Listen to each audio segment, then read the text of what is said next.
ರಾಜ್ಯ ಸರ್ಕಾರ ವಿರುದ್ಧ ಸಾಮಾಜಿಕ ನ್ಯಾಯಕ್ಕಾಗಿ ಚಲೋ ಬೆಳಗಾವಿ ಅಂಬೇಡ್ಕರ್ ಜಾಥಾ 2 ಉಡುಪಿಯಿಂದ ಬೆಳಗಾವಿವರೆಗೆ ಈ ಜಾಥಾ ಇಳಕಲ್ ಮತ್ತು ಬಾದಾಮಿ ಮಾರ್ಗವಾಗಿ ಹೊರಡುತ್ತೆ.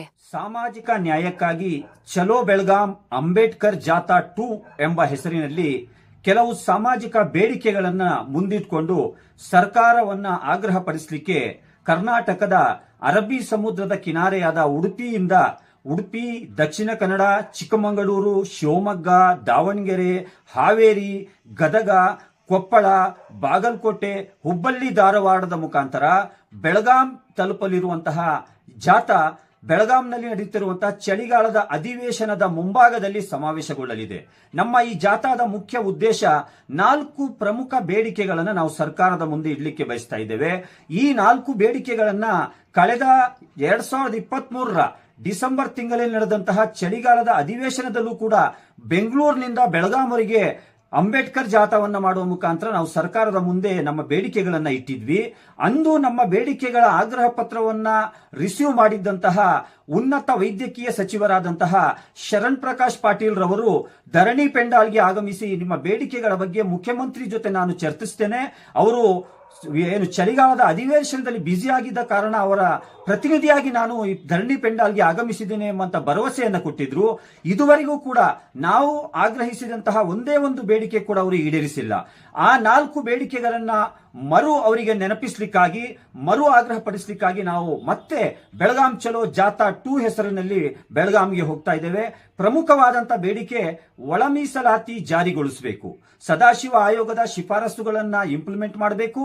2ನೇ ಬೇಡಿಕೆ ಏನು ಬಿಜೆಪಿಯ ದ್ವೇಷ ರಾಜಕಾರಣದ ಭಾಗವಾಗಿ ಅಲ್ಪಸಂಖ್ಯಾತರಿಗೆ ಇದ್ದಂತಹ 4% 2B ರಿಸರ್ವೇಶನ್ ಅನ್ನು ಹಿಂಪಡೆಯಲಾಗಿತ್ತು, ಅದನ್ನು ಮರುಸ್ಥಾಪಿಸಬೇಕು ಮತ್ತು ಅದನ್ನು 8% ಏರಿಸಬೇಕು.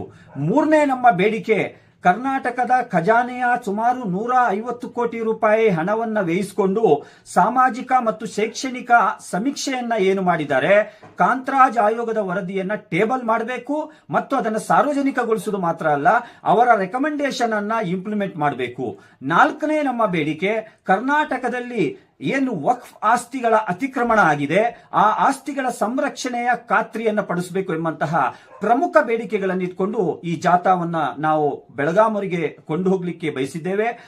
ನಿಮಗೆಲ್ಲರಿಗೂ ಗೊತ್ತಿರೋ ಹಾಗೆ ಕರ್ನಾಟಕ ಸರ್ಕಾರ ಕೇವಲ ಎಸ್ಸಿ ಎಸ್ಟಿ ಮೈನಾರಿಟಿ OBCಗಳಿಗೆ ಹೇಳಿಕೆಯ ಮುಖಾಂತರ ಖುಷಿ ಪಡಿಸ್ತಾ ಇದೆ ಹೊರತು ಇವರ ನೈಜ ಇಶ್ಯೂಗಳ ಬಗ್ಗೆ ಒಂದು ಪ್ರಾಮಾಣಿಕ ಪರಿಹಾರಕ್ಕಾಗಿ ಪ್ರಯತ್ನವನ್ನು ಮಾಡ್ತಾ ಇಲ್ಲ. ಕಳೆದ ವಿಧಾನಸಭಾ ಚುನಾವಣೆಗಿಂತ ಮುಂಚೆ ಮುಖ್ಯಮಂತ್ರಿಯವರು ಬಹಿರಂಗ ಹೇಳಿಕೆ ನೀಡಿದ್ರು, ನಮ್ಮ ಸರ್ಕಾರ ಅಧಿಕಾರಕ್ಕೆ ಬಂದ್ರೆ ನಾವು ಕರ್ನಾಟಕದ ಅಲ್ಪಸಂಖ್ಯಾತರ ಅಭಿವೃದ್ಧಿಗೆ 10,000 ಕೋಟಿ ರೂಪಾಯಿಯನ್ನ ಮೀಸಲಿಡ್ತೀವಿ ಅಂತ ಹೇಳಿ. ಆ ಬೇಡಿಕೆ ಇದುವರೆಗೆ ಈಡೇರಿಕೆ ಆಗಲಿಲ್ಲ. ಅದೇ ರೀತಿ ದಲಿತರ ಅಭಿವೃದ್ಧಿಗಾಗಿ ಇದ್ದಂತಹ SCP TEP ಹಣವನ್ನ ನಿಮ್ಮ ಗ್ಯಾರಂಟಿ ಸ್ಕೀಮ್ಗಳಿಗೆ ನೀವು ವರ್ಗಾಯಿಸಿಕೊಂಡಿದ್ದೀರಾ, ಅದು ಕಾನೂನು ಬಾಹಿರ. ಆ ಹಣವನ್ನ ಮತ್ತೆ ಮರಳಿ SCP TEP ಫಂಡಿಗೆ ರಿಸರ್ವ್ ಇಡಬೇಕು. ಅದರಲ್ಲಿ ದಲಿತರ ಅಭಿವೃದ್ಧಿಗಾಗಿ ಅದನ್ನ ಮೀಸಲಿಡಬೇಕು. ಇಂತಹ 10 ಹಲವು ನ್ಯಾಯಯುತ ಬೇಡಿಕೆಗಳನ್ನು ಇಟ್ಕೊಂಡು ನಾವು ಈ ಜಾಥಾವನ್ನ ಹೊರಡ್ತಾ ಇದ್ದೇವೆ.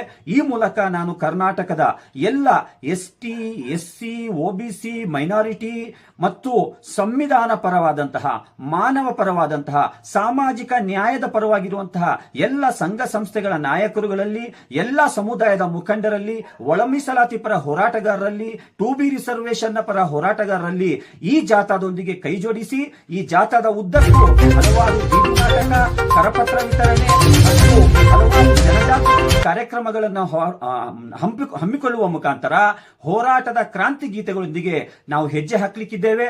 ಈ ಜಾಥಾದ ಉದ್ದಕ್ಕೂ ನಮಗೆ ಅತಿ ಹೆಚ್ಚಿನ ಬೆಂಬಲವನ್ನು ಕೊಟ್ಟು ನಮ್ಮ ನ್ಯಾಯಯುತ ಬೇಡಿಕೆಗಳಿಗೆ ತಾವೆಲ್ಲರೂ ಸಹಕರಿಸಬೇಕಂತ ಹೇಳಿ ನಾನು ಈ ಮೂಲಕ ತಮ್ಮಲ್ಲಿ ಕೇಳ್ಕೊಳ್ತೇನೆ.